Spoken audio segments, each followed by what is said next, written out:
열왕기하 15장 1절에서 7절을 저 한 절 여러분 한 절 교독하겠습니다. 이스라엘 왕 여로보암 제27년에 유다 왕 아마샤의 아들 아사랴가 왕이 되니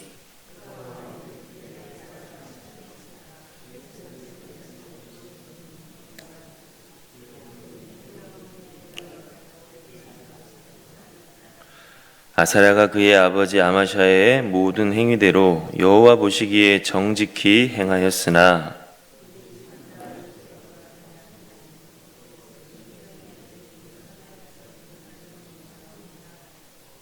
여호와께서 왕을 치셨으므로 그가 죽는 날까지 나병 자가 되어 별궁에 거하고 왕자 요담이 왕궁을 다스리며 그 땅의 백성을 치리하였더라.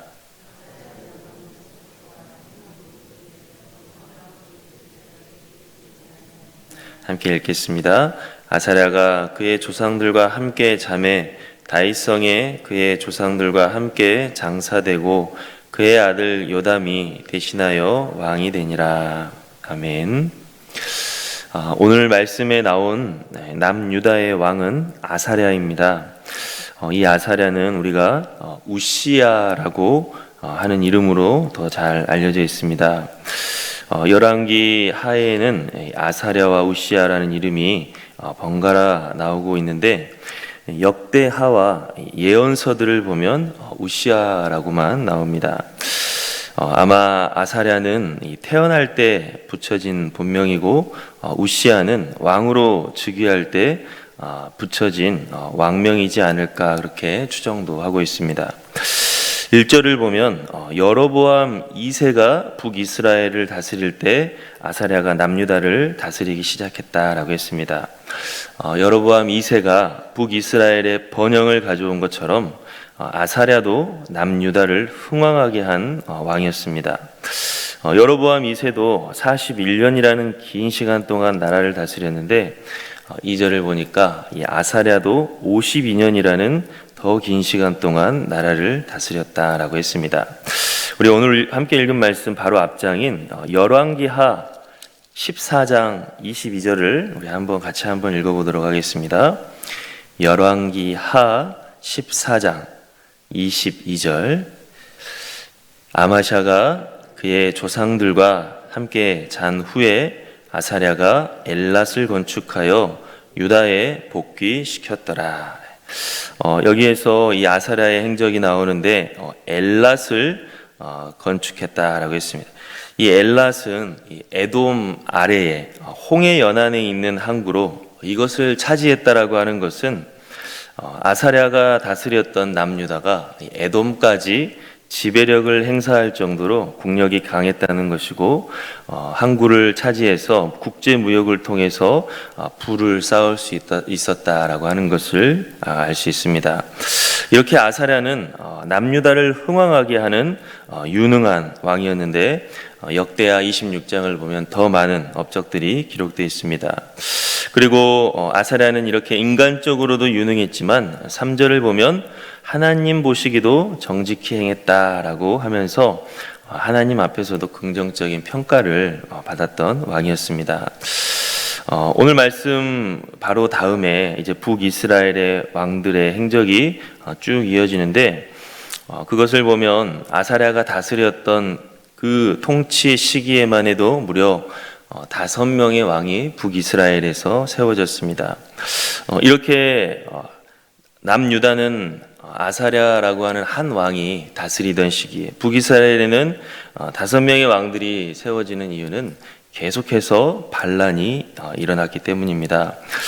북이스라엘은 정말 멸망을 앞두고 정말 혼돈에 빠져 있는 그런 상황이었는데 남유다는 아사랴라고 하는 이 좋은 왕을 통해서 안정된 상태를 유지할 수가 있었습니다.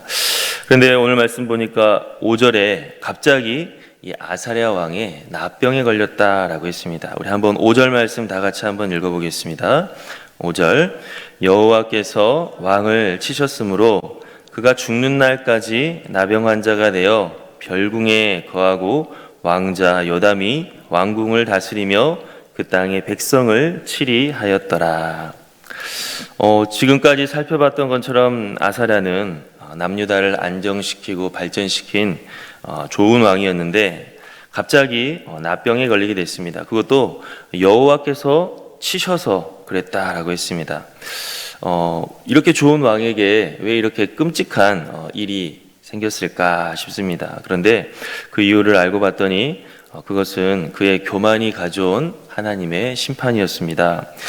역대하 26장을 보면 아사랴가 나병에 걸린 이유가 나오는데 그가 강성하여짐에 그의 마음이 교만하여져서 그의 하나님 여호와께 범죄했다라고 했습니다.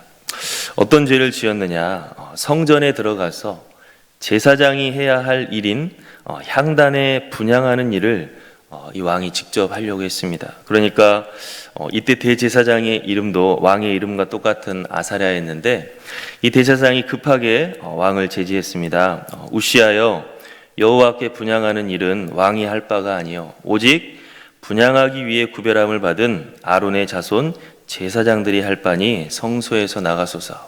이렇게 대제사장이 왕은 하나님의 율법을 어기지 말라고 했는데 아사랴는 오히려 화를 냈습니다. 그런데 그렇게 화를 낼 때 그의 이마에 나병이 생겼다라고 했습니다. 아사랴 왕은 이렇게 아주 유능하게 나라를 잘 다스렸고 그렇게 해서 나라가 발전하고 강성해질 수 있었는데 오히려 그것으로 인해서 교만해지게 됐고 교만함으로 인해서 하나님의 심판을 받게 되었다라고 하는 것입니다. 그런데 우리가 이전에 설교 말씀을 들어서 알다시피 사실 아사랴 왕의 아버지도 교만 때문에 혼난 적이 있습니다.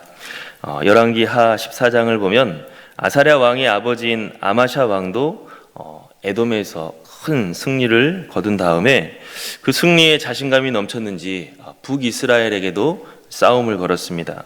그러자 그때 북이스라엘의 왕이 네가 에돔을 쳐서 파함으로 마음이 교만하여졌다. 얼른 왕궁에나 네 집에나 돌아가라. 어찌하여 화를 자취하여 망하려고 하느냐라고 꾸짖었습니다.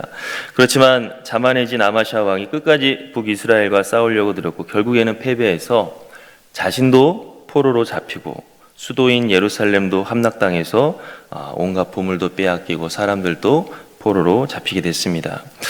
이렇게 아사랴는 사실 이런 아버지의 실패 때문에 실패 속에서 왕이 됐습니다. 아사랴는 자기 아버지가 교만함으로 인해서 얼마나 큰 치욕을 당했는지 두 눈으로 똑똑히 봤습니다. 그런데 그 교훈을 가슴에 새기지 못하고 자기가 이제 좀 소위 너무 잘 나가니까 아버지와 다를 바 없이 또 교만해지고 만 것입니다. 오히려 아버지보다 더 교만해졌는데 제사장의 일까지 내가 마음대로 하려고 하면서 하나님을 대적하기까지 교만해지고 말았다라고 했습니다. 교만은 모든 죄의 뿌리입니다. 마귀는 아담과 하와에게 한 것처럼 인간에게 교만해지도록 유혹하고 있고 인간은 교만해져서 하나님을 거역하고 또 하나님을 떠나고 싶어 합니다. 우리는 이 교만의 유혹이 너무나 강하고 또 순식간에 우리를 사로잡는다는 것을 기억하면서 우리가 늘 조심해야 될 것입니다. 아사랴 왕은 어릴 때 자기 아버지가 교만해서 그렇게 포로로 잡히기까지 치욕당하는 것을 두 눈으로 보면서 난 정말 조심해야 되겠구나 이렇게 다짐하고 또 다짐했을 수 있습니다. 그러나 자신이 조금만 살만해지자 조금만 강성해지자 금세 죄에 대한 감각이 무뎌지고 금세 하나님까지도 업신여기게 되는 것입니다. 아사랴 왕도 넘어지게 만드는 이 교만 죄의 뿌리는 인류 대대로 이어져 오고 있고 우리 마음 깊숙이 박혀 있습니다. 그렇기 때문에 우리는 늘 하나님 말씀을 보면서 주의하고 또 주의해야 됩니다.